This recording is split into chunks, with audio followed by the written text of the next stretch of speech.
I don't want to steal your thunder, but Mordekaiser is one of my picks. He's one of like the 3 champions I'm actually good at, and everything pivots off of him. And I can't believe SGB had this ready, because Mordekaiser is a very standard answer into Camille Galio. Because they go for the Camille Galio dive with Zins out, you just yoink one of them and just stand behind your tower and say, what are you going to do?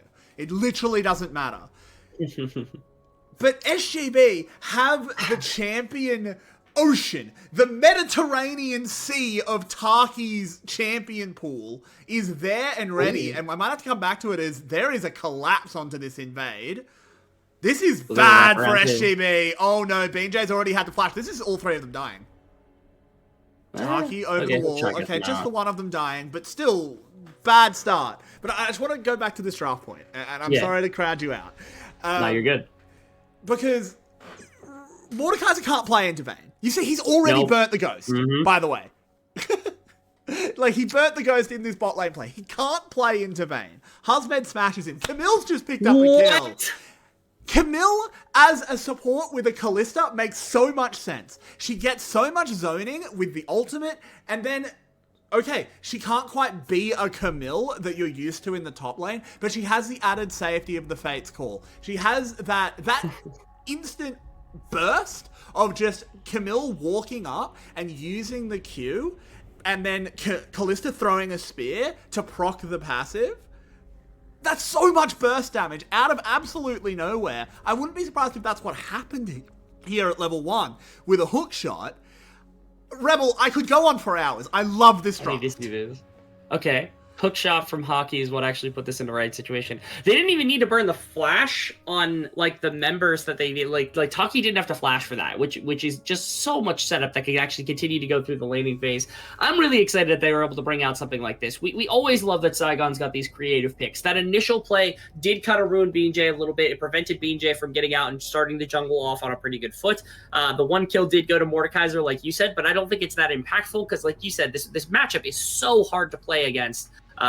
It's already difficult to play against a ranged top laner, especially Vayne, because she's got so much ridiculous mobility and like power just innately inside the kit.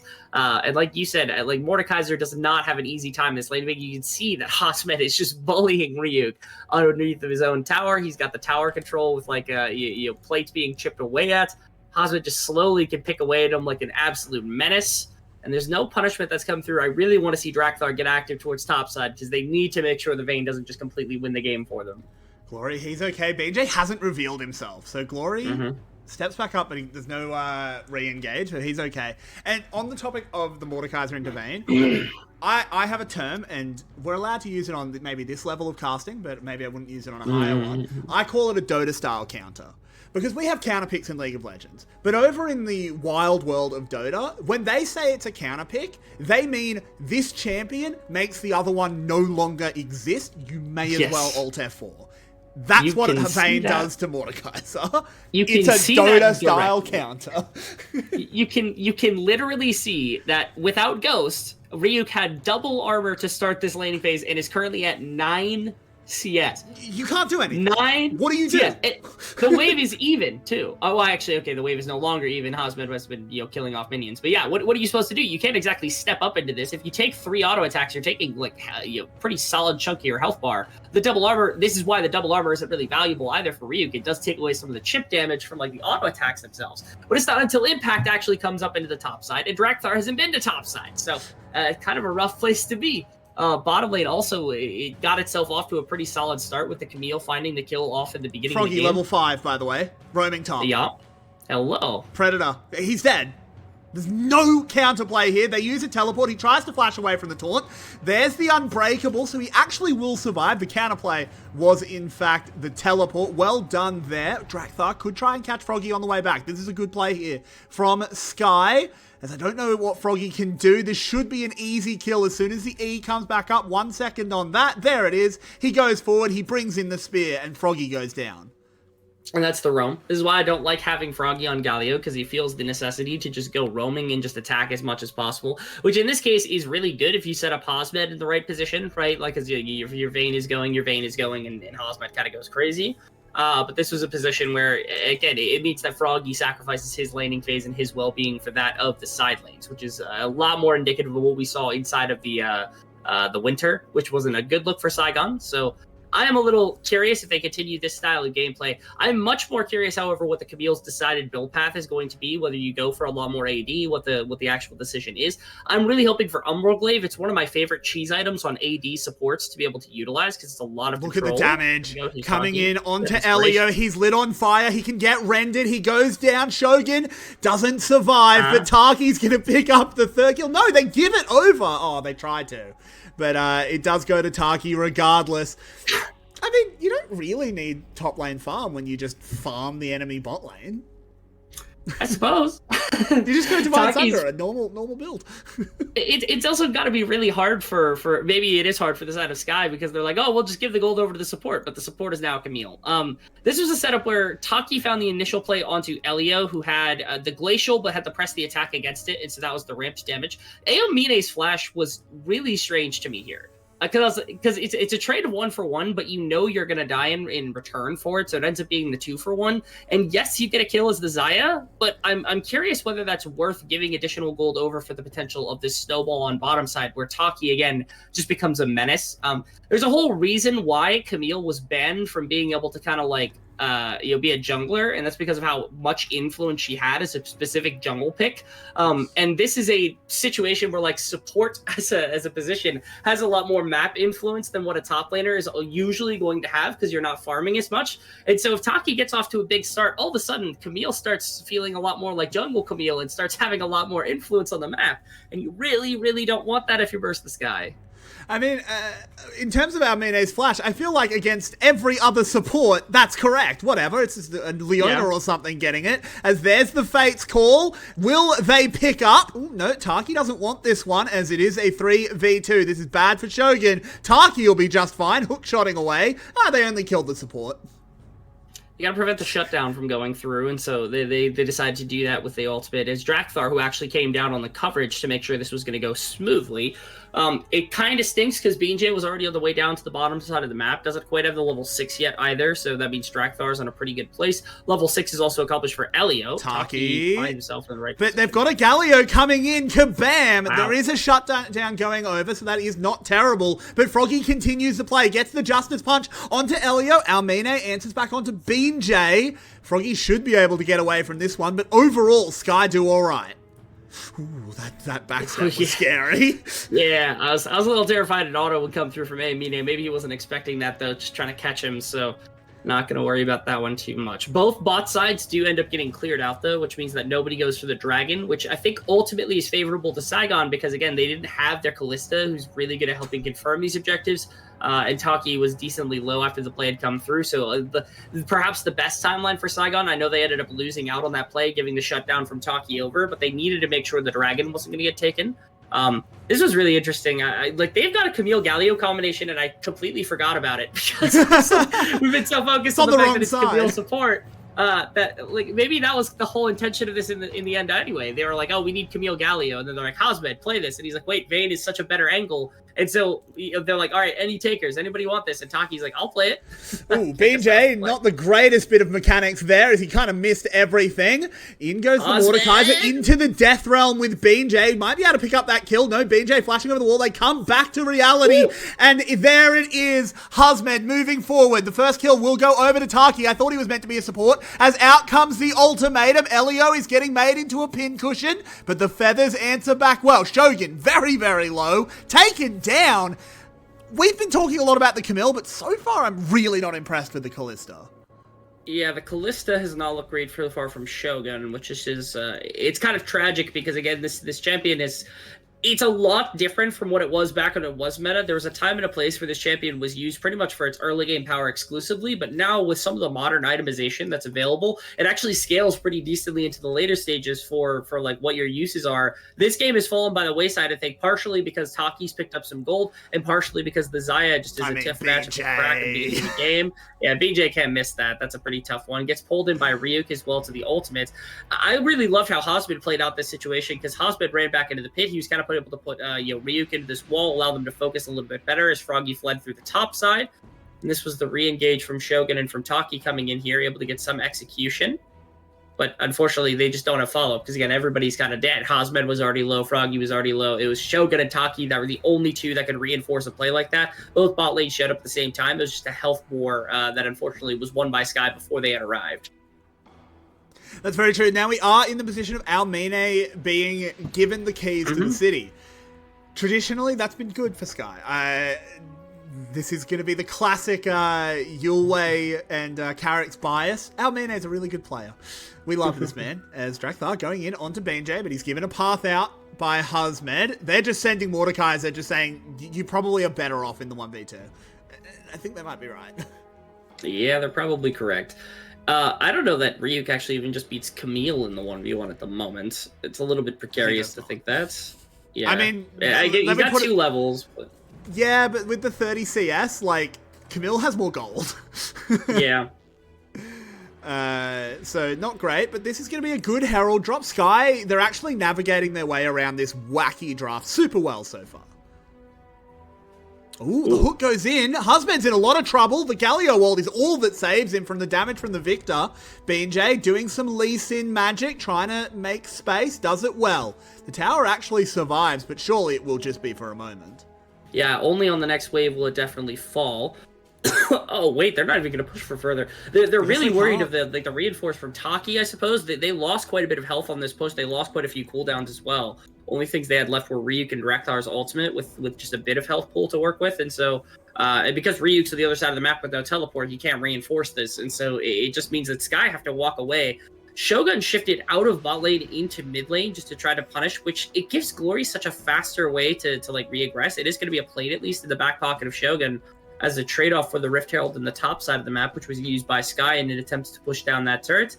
But this, it actually opens up quite a bit. There's going to be more plates traded back and forth. Taki's going to help take this. They might get this tower. Yeah, I think they're just going to get this here. That's kind of crazy. You know that meme where it's like the guy and his like sidekick, but the sidekick's like really buff, and it's like, we will go to the top lane now. That's the bot lane for SGB right now, because look at Taki's items. It's just a Divine Sunderer. Yeah, that's kind of crazy. It's just normal top lane Camille. This is top lane Camille being played in support. Yeah, this is insane. It's a little bit crazy. Yeah, this is almost what I would have preferred to see paired with the Senna from the last game. Could you imagine like a 4-1-1 Camille alongside the Senna when it was farming to its fullest extent? Hosmed? What on... Hello? Okay, Hosmed, that's just lazy. He uses the ultimate now. I mean, it doesn't matter. The Vayne ultimate's not a super long cooldown, but I just don't know what he's doing there. Yeah, it's a little weird. Okay, Vayne is still actually on bottom side here, but Mordekaiser switched back to top side. This feels like a mistake for Ryu, because now all of a sudden a fight can ensue, and they've got advantageous numbers. Almine locked in the cage, follows the flash. Taki doing a lot of damage, despite just being that support. Drakthar coming on in with a good ultimate. They will actually kill Taki. Drakthar has absolutely smurfed this play, as does the knockup from the Nautilus, but it just doesn't matter because the damage from Husband is beginning to come in. They get the dragon as well, and now they move in onto Elio. Nautilus sent to the depths. Glory could come in just to get a one-shot onto the Galio, who uses his ult, I think, to give a magic damage shield. He was giving the shield. Didn't work out. I think he should have just kept running. But it's kind of smart. Yeah. At least forethought was there from Froggy to see if he could actually accomplish something. But ultimately, a good play for Saigon nonetheless. It was a dragon attempt coming out from Drakthar. And again, this overload on bottom side was a byproduct of, again, Ryuk has Ghost and not teleport on his lane. Like you said, Drakthar actually smurfed pretty hard right here to be able to work with. He got caught up in this initial engagement. And yes, they got to play onto Taki. But everything got so spread out one after another. Everybody kind of fell like dominoes over the course of the fight, including that bottom tower. Now Shogun is in the death realm with Ryuk, but Ryuk is losing that hard. No, you can't death realm Callista. You can't do that. She kites you forever.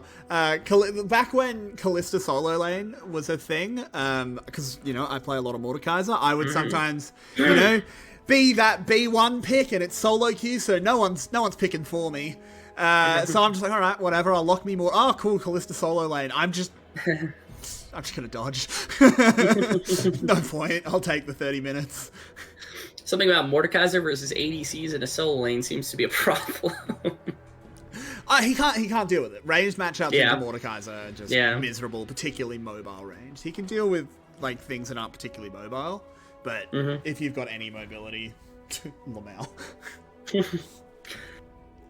And this is a game where that's definitely... there's quite a bit of that in spades here, actually, on the side of Saigon Buffalo when it comes to mobility, especially their ADCs, because they've got two of the best for that regard, which is quite nice. Looking across the board also, just kind of taking stock of where Sky is at versus where Saigon Buffalo is at, you have Drekthar on a pretty powerful... He's got Gordrinker.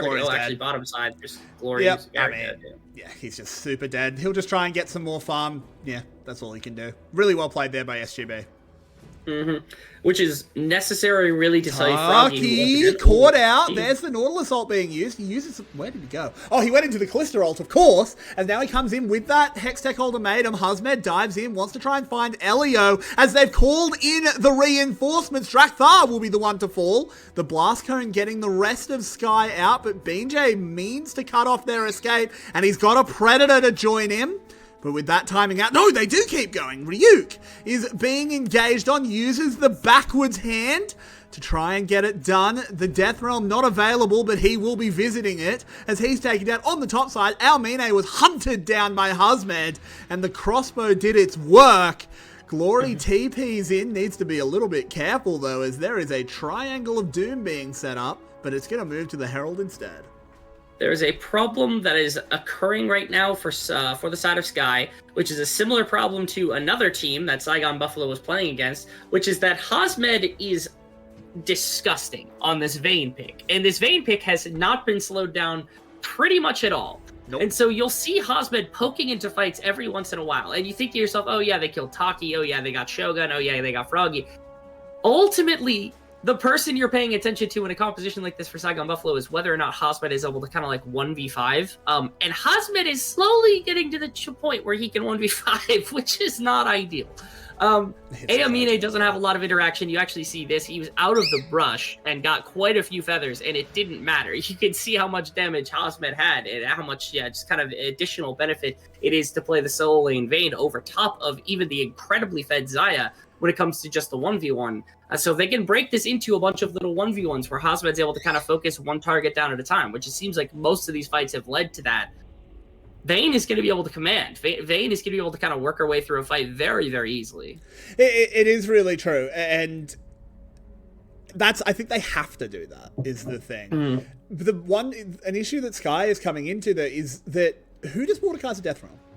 They need to go front to back fights, right? They want to play as standard as possible because, as you said, it's the 1v1s where Husmed shined. BJ tags up but won't take it. Who do you Death Realm? You can't Death Realm Vayne, she kills you. You can't Death Realm. You could Death Realm Lee Sin around objectives. That's always good.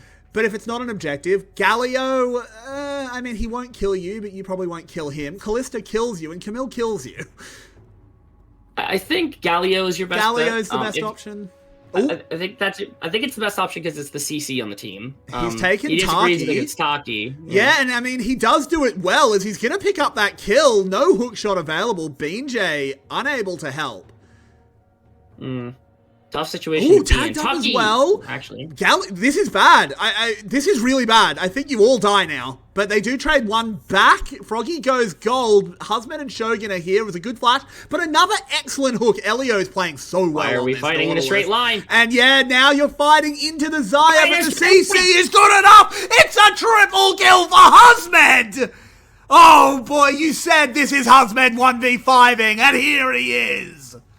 We are fighting in a straight line directly through the tri-brush. This is exactly what you cannot do into a Vayne. You are asking for a Stormtrooper. Can somebody get a Stormtrooper sticker that I can put onto Sky? Because again, you don't fight one after one after one into Husmed, but that's exactly what they did. They found Shogun and they're like, hey, ADC, gotta kill. That's not the ADC you want. You want the other one. You want Husmed because he's the one doing all the damage. And you weren't able to deny it. And instead, you lose the massive fight. You're going to lose the Infernal Drake because the redeploy is going to come out much faster from BJ than Drakthar into this Dragon Pit. This was a start off, which was Ryuk, of course, finding a pick onto Taki, as Taki and BJ looked like they were trying to set up the dragon. And again, Taki collected so much gold at the beginning of the game, we thought he was going to be a lot more kind of imposing. But again, without farm, he's still behind in terms of itemization, so it's a little bit difficult. There's one thing I want to point out just when it happens, because I understand what you're saying. You're not wrong that they're one by one-ing into this. But look at Almine. this is a really bad choke to go against Xayah as well, so that's why they're doing it. But it's Froggy landing the CC that breaks everything open and allows Husman. So, which is why I want Ryuk out of fights. Yeah, Ryuk needs to press the ultimate onto him in fights, just because that's the person that's going to cause probably the most strife for you is Froggy, to be able to allow more time for Hosmed and even like Shogun and Beanjay and Taki to put more damage into the enemy team, because he's the one with all the CC. Because if you're not respecting Froggy's positioning inside of a fight, like you said right there, Amini's in a great position to funnel some feathers inside of Hosmed or anybody else inside of a choke point like that. But if he gets CC'd, or if you're not respecting where the Galio is at, you're going to get punished by his position, and it's going to buy more time for somebody else to put damage onto you, which is just not what's not good for what happens in a game like this. 100%. And this whole thing I would have to talk about another time is Taki finds an angle to go on in, the Featherstorm immediately being used, but he is unable to pull the feathers back as Froggy locks him down for so long. Ryuk comes out of the Death Realm, goes back into it, but alone that time as the kills are flowing in its glory, the last man standing. They're not going to dive onto him. The Fate's Call is just used just for safety, but that's just going to be Baron. And can we give credit where credit is due? This all comes back to Taki being willing to play Camille support. It's kind of crazy to think of the kind of flexibility that these people, that like the players on this team have. The fact that like Hosmet's got this Vayne top in the back pocket to be able to work with. Froggy's pool is the one that I always wanted them to explore a lot more with, but Taki appears to be the one that they're actually exploring and experimenting with, especially inside of this series. He's been crazy with the amount of champions that he's been able to show just today alone.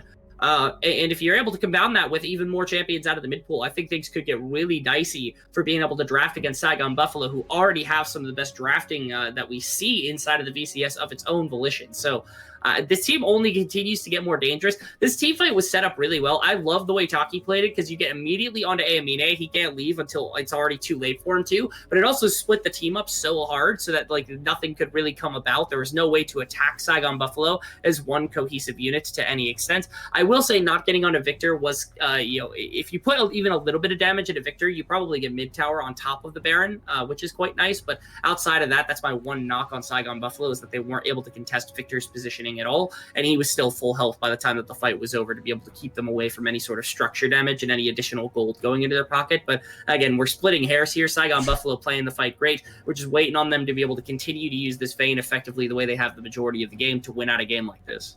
Yeah, and again, I've still got my eyes on Ryuk. He Death Realms the Galio. I mean, you don't get anything out of this. Maybe you get the kill when he comes out, as he can tag him with everything else, but it's a good stopwatch there to dodge the Death's Grasp, and they're just going to walk out. They're going to kill Ryuk. This has been a really bad Mordekaiser game. Just to put it out there, as a Mordekaiser player, he is not picking his ults well. He is not timing them well. In that last fight, just ult Taki. Just ult Taki and your Xayah walks away.